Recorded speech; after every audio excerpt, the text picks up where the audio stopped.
ሁላችንም እዚች ምድር ላይ ስንፈጠር እዚች ምድር ለመኖር የሚያስችለንን ኃይልና ኢነርጂ ተቀብለን እዚች ምድር ላይ መተናል። ሰላም ውድ የዳዊት ቤት ተከታታዮች፣ ዛሬም እንደተለመደው ለመንፈሳዊ ሕይወታችሁ እድገት ይጠቅማል ብለን የምናስበውን መንፈሳዊውን ሐሳብ ይዘንላችሁ መተናል። ይህንን ቪዲዮ እስከ መጨረሻ በመከታተል ከዚህ ቪዲዮ እንድትጠቀሙ ግብዣችን ነው። ለዚህ ቻናል አዲስ ከሆናችሁ ግን ይህንን ቻናል ሰብስክራይብ እያደረጋችሁ ቤተሰብ እንድትሆኑ ግብዣዬ ነው። ዛሬ ይዤላችሁ የመጣሁትን ሐሳብ ኢነርጂያችሁ ሲሰረቅ፣ ኃይላችሁ ሲሰረቅ የምታዩቸው 7-8 ምልክቶችን እነግራችኋለሁ። በመጀመሪያ ግን እንድታውቁት የምፈልገው ኢነርጂ ይሰረቃል፣ እድልም ይሰረቃል፣ ውበትም ይሰረቃል፣ ብዙ ነገሮች ይሰረቃሉ። ምክንያቱም መጽሐፍ ቅዱስ ሲናገር እንደዚህ ይላል። ጌታችን ኢየሱስ ክርስቶስ ሲናገር እንደዚህ አለ፣ እኔ ሕይወት እንዲሆንላችሁና እንዲበዛላችሁ መጥቻለሁ። ጠላት ግን ሊሰርቅ ሊያርድና ሊያጠፋ ይመጣል። አያችሁ፣ ጠላት አንድ ከሚያደርገው ነገር መስረቅ ነው። መስረቅ ማለት በእናንተ ውስጥ ያለው እናንተ የምትከብሩበት፣ እናንተ ከፍ ከፍ የምትውሉበት፣ እናንተ ደስተኛ የምትሆንበትና በዚች ምድር ላይ አሸናፊ ሆናችሁ የምትገለጡበትን ያንን ኢነርጂ ወደ ሌላ ሰው ትራንስፈር እንደሚደረግ በመንፈሳዊ አሰራር ከህይወታችሁ እንደሚሰረቅ ልታቁና ልትገነዘቡ ይገባል። ምክንያቱም በዚች ምድር ላይ ስንኖር አንዳንድ ሰው ከአቅሙ በላይ እየጣረ ከአቅሙ በላይ እየለፋ ነገር ግን እሱ ከሚለፋው በታች እንቅስቃሴ ተንቀሳቅሰው ህይወታቸው እጅግ በጣም ከሚጥረው በላይ ህይወታቸው ሰክሲድ አድርገው ህይወታቸውን እጅግ በተትረፈረፈ ሁኔታ ውስጥ እየኖሩ ያ ሰው ግን የድካሙን ዋጋ እያጣ ፍሬውን እያጣ በኪሳራ እና በችግር ውስጥ ሲማቀቅ ማየት እጅግ የተለመደ ሆኖ አግኝተነዋል። ስለዚህ ኃይላችሁ ሲሰረቅ የምታዩት 8 ምልክቶች ልንገራችሁ። የመጀመሪያው ምልክት ኃይላችሁ ከተሰረቀ ከእንቅልፍ ስትነሱ እጅግ ብዙ ስራ ስትሰሩ እንዳደራችሁ ወይ ደግሞ እንደዋላችሁ ትልቅ የሆነ ድካም ይሰማችኋል። ይህ ማለት ተኝታችሁ እንኳን አርፋችሁ እንኳን በውስጣችሁ ድካም አለ።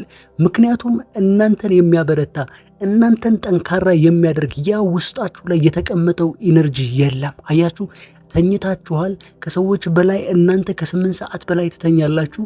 ነገር ግን ምንም አይነት እረፍት አይሰማችሁ። ቢኮዝ ውስጣችሁ ላይ የነበረው ኢነርጂ የለም። ይህ የመጀመሪያው ምልክት ነው። ሁለተኛው እንደገና ሐሳባችሁ መሰብሰብ ይከብዳችኋል። ይህ ማለት እንዴት መሰላችሁ? የምንም ነገር ምንጭ ሐሳብ ነው። በቆላስይስ ምዕራፍ 1 ከቁጥር 21 እንደዚህ ይላል፣ በሐሳባችሁ የእግዚአብሔር ጠላቶች ነበራችሁ ይላል። አያችሁ፣ የምንም ነገር ምንጭ መጀመሪያ ድርጊታችሁ አይደለም የሚለው ሐሳባችሁ ኤቭሪ የምታስቡት ነገር ሮንግ ወይ ነበር የምታስቡት። ዛትስ ዋይ ፌለሪቲ ውስጥ ዛትስ ዋይ ሞት ውስጥ የገባችሁት ይለናል ጳውሎስ። አያችሁ፣ ስለዚህ የምንም ነገር ምንጭ ሐሳብ ስለሆነ በሐሳባችሁ ትልልቅ ነገሮች ማስተናገድ እንዳትችሉ፣ ሐሳባችሁ ኮንሰንትሬት ማድረግ አትችሉም። ሐሳባችሁ ዊክ ይሆንባችኋል፣ ደካማ ይሆንባችኋል። በትክክል በአንድ ነገር ላይ ልታስቡበትና ልታሰላስሉት አትችሉም። ይህ እጅግ በጣም ከባዱና ይህ ኃይላችሁ መሰረቅና ሌላ ሰው በእናንተ ኃይል እየተጠቀመ እንዳለ የምታውቁበት ሁለተኛው ምክንያት ነው። ሶስተኛው እንደገና ትኩረት ማድረግ አለመቻል።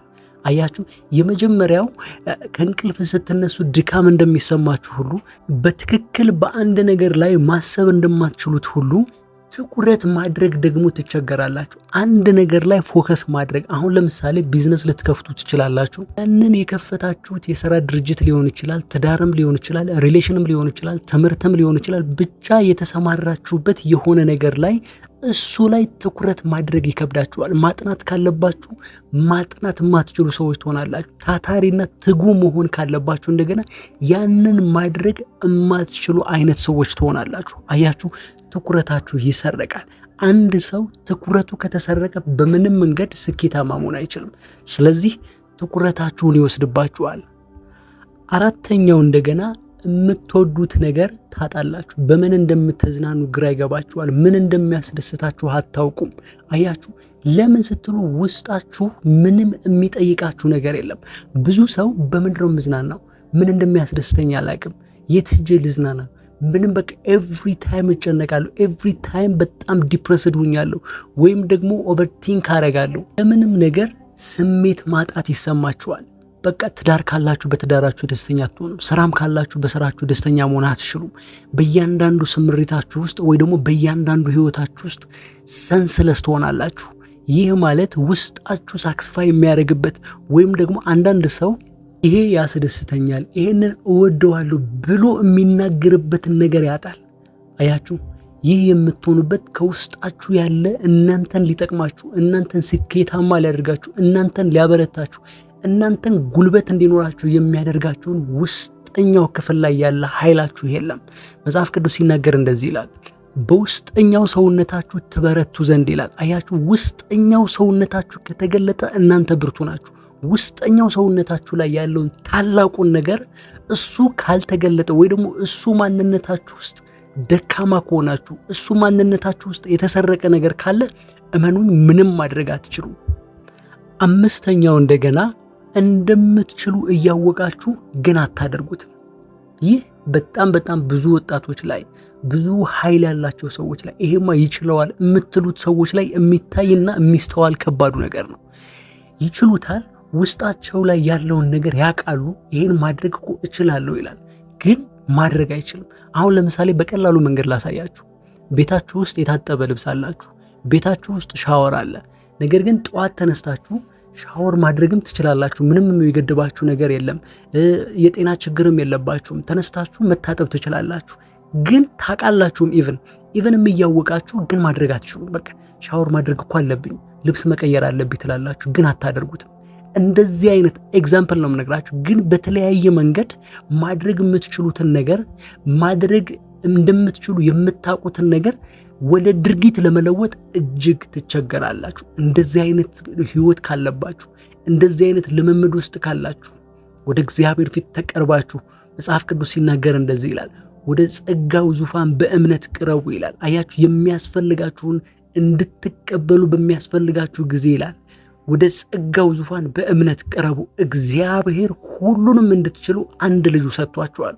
መጽሐፍ ሲናገር እንደዚህ ይላል፣ ዓለማዊነትንና ምኞትን የሚያስክድ የእግዚአብሔር ጸጋ ተገልጧል ይላል። አያችሁ፣ ስለዚህ ልክ እንደ ዳዊት አቤቱ ጎልማሳነቴን እንደ ንስር አድስ፣ ምኞቴን ከበረከትህ አጥግባት፣ አቤቱ ኃይሌን አድስ፣ አቤቱ ንጹሕ ልብ ፍጠርልኝ፣ አቤቱ አጥንቶቼ ፈውሳቸው እያላችሁ በአምላካችሁ ፊት ተንበርክካችሁ ልትጸልዩ ይገባል። ጸሎት ፊክስ የማያደርገው ችግር የለም።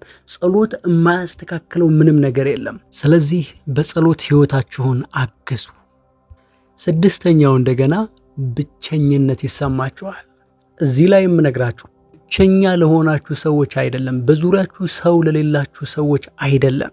ብቸኝነት ይሰማችኋል እምላችሁ ቤተሰብ አላችሁ፣ እናት አባት አላችሁ፣ ወንድሞች አላችሁ፣ አንዳንዶቻችሁ ደግሞ ትዳር አላችሁ፣ ልጆችም አላችሁ። በዚህ መሃል ውስጥ ሆናችሁ ነገር ግን ብቸኝነት ይሰማችኋል። ምንም ነገር አይሰማችሁም። ሳክስፋይ አታደርጉም። እንደዛ ባለ የሰው ጋጋታ ውስጥ ተከባችሁ ብቸኛ እንደሆናችሁ፣ የሆነ ችግር ቢፈጠር ማንም እንደማይደርስላችሁ፣ በህይወታችሁ የምታሳልፉትን ነገር ሁልጊዜ ለራሳችሁ ሀፍረትና ሼም ጊልቲ እየተሰማችሁ ውስጣችሁን እንድትወቅሱና ከራሳችሁ ጋር ብቻ ኔጌቲቭ ኤነርጂ እንድትነጋገሩ የሚያደርጋችሁ ስሜት ይሰማችኋል። አያችሁ፣ ብዙ ጊዜ የአንድን ሰው ጤንነት የሚረጋገጠው በነፍሱ ውስጥ ያለውን ስሜትና ውሳኔ፣ በመንፈሱ ውስጥ ያለውን ጥንካሬ፣ እነዚህ ሁሉ በስጋችን ውስጥ ማኒፌስት ሲያደርጉ ብቻ ነው። ስለዚህ ብቸኝነት ሲሰማህ ለምንድን ነው ብቸኝነት የሚሰማኝ? ብቸኝነት ሲሰማሽ ለምንድን ነው? ወንድም አለኝ፣ እናት አለኝ፣ እህት አለችኝ፣ አባት አለኝ፣ ልጆች አሉኝ፣ ትዳር አለኝ፣ ቤተሰብ አለኝ፣ ጓደኞች አለኝ፣ ግን ለምን ብቸኝነት ይሰማኛል ብላችሁ ጠይቁ። አዛት ታይም ፖይንቱን ታገኛላችሁ። ከዛ ደግሞ ተስፋ ማጣት፣ ምንም ተስፋ ሊያስቆርጥ በማይችሉ ሁኔታ ውስጥ እያላችሁ፣ ተስፋችሁ ሙሉ ሊሆን በሚገባበት ሁኔታ ውስጥ እያላችሁ ግን ተስፋ የምታጡ ከሆነ፣ ነገን ለመቀጠል ነገን ለመኖር የሚሰማችሁ ስሜት የደከመ ከሆነ፣ ለምንድነው የምኖረው የምትሉ ከሆነ፣ ስራላችሁ ብዙ ነገር ሊኖራችሁ ይችላል። ነገር ግን ለመኖር ምክንያት ማጣት። ምክንያቱም እያንዳንዱ ሰው ተስፋ ከቆረጠ ኢሚዲየትሊ ራሱን እንደሚያጠፋ ሳይንሶችንም ብዙ የመንፈሳዊ ምሁራኖችንም ይተነትናሉ። ስለዚህ ተስፋ ማጣት ይሰማችኋል። ይህ አቅመ ቢስነት ነው። አያችሁ፣ ብዙ ሰዎች ራሳቸውን የሚያጠፉት ወይ ደግሞ ተስፋ የሚያጡት ውስጣቸው ላይ ኃይል ሲያጡ ብቻ ነው። ውስጣቸው ላይ ለመኖርና እንዲኖሩ የሚያደርጋቸው ኢነርጂ ሲጠፋባቸው ነው። ስለዚህ ተስፋ የማጣት ስሜት የሚሰማችሁ ከሆነ አሁን ቆም ብላችሁ ልታስቡ ይገባል። ኮንሰንትሬት ማድረግ የማትችሉ ከሆነ፣ በሀሳባችሁ ላይ ፎከስ ማድረግ የማትችሉ ከሆነ፣ ከእንቅልፋችሁ ተነስታችሁ ፍጹም የሆነ ድካም የሚሰማችሁ ከሆነ፣ ምክንያቱም አንዳንድ ሰው ትንሽ ናፕ አድርጎ ትንሽ ለ10 ደቂቃ እንኳን ተኝቶ ብዙ ነገሩ ንቅጥቅጥ ብሎ ይነሳል። በአንጻሩ ግን እናንተ ሙሉ ሌሊት ተኝታችሁ የሚደክማችሁ ከሆነ አዛታይም ኮሽን ማርክ ማድረግ አለባችሁ። የመጨረሻው ደግሞ ጊዜያችሁን ታባክናላችሁ። ኢነርጂያችሁ ሲሰረቅ ማድረግ ያለባችሁን አታደርጉም። በሚጠቅም ነገር ዙሪያ ውስጥ አትገቡም። ምክንያቱም ሀሳባችሁም ትኩረታችሁም ውስጣችሁ ላይ ያለውን አቅም በሙሉ ስለተወሰደ ጊዜያችሁን በሚጠቅም ነገር ላይ አታውሉትም፣ ወይ ደግሞ በሚጠቅም ነገር ላይ አታጠፉትም። ምክንያቱም አንዳንዱ ሰው ጠዋት ተነስቶ ቲክቶክ ያያል፣ ጠዋት ተነስቶ ኤቭሪቲንግ ዝም ብሎ የማይጠቅም ነገር ኢቭን ፖርኖግራፊ ሊሆን ይችላል። ምንም ነገር በማይጠቅመው ህይወቱን እስራት ውስጥ ሊያስገባው በሚችል ነገር። ቲክቶክ በራሱ ችግር አለው ማለት አይደለም። ነገር ግን ህይወታችሁ የሚጠምድባችሁ የማይጠቅም ለህይወታችሁ ያ ነገር ምንም አስተዋጽኦ ከሌለው ያ ነገር ለእናንተ ጎጂ ነው ማለት ነው። ስለዚህ ጊዜያችሁን በማይጠቅም ነገር እየባከነ ከሆነ፣ ብዙ ሰዓት የምትተኙ ከሆነ፣ ሌሊትም ተኝታችሁ ቀንም ተኝታችሁ የምታሳልፉት ከሆነ፣ ወይም ደግሞ ለስራ ያላችሁ ተነሳሽነት ለትምህርት ሊሆን ብቻ አላማ የምታጡ ከሆነ፣ እንደዚህ አይነት ስሜት እየሰማችሁ ከሆነ እመኑኝ ኢነርጂያችሁ ተሰርቋል።